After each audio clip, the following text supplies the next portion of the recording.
Welcome to the Tech Egg. Don't get scrambled. Enjoy the video. In this video, I will show how to make honey mustard fried chicken. Begin by seasoning chicken and setting up dredge stations with flour, egg, and panko.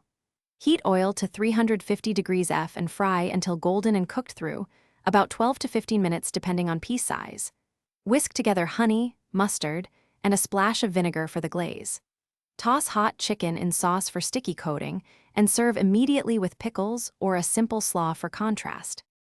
In this video, I will show how to make honey mustard fried chicken. Measure ingredients ahead. Chicken pieces, 1 cup flour, 1 cup panko, 2 eggs, 1 cup buttermilk, 2 tablespoons Dijon, and 1 3-cup honey. Season flour with paprika, garlic powder, salt, and pepper for flavor.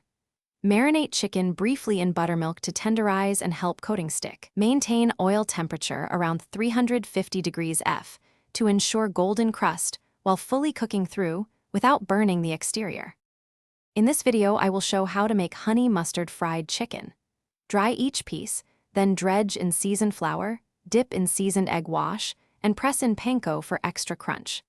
Fry in 350 degrees F oil until internal temperature reaches 165 degrees F, flipping carefully for even color. Drain on a rack to keep crispness, then immediately brush or toss in warm honey mustard glaze so the sauce adheres. Rest briefly before serving so juices redistribute and crust stays stable. Thanks for watching. Consider subscribing if I helped unscramble your problems.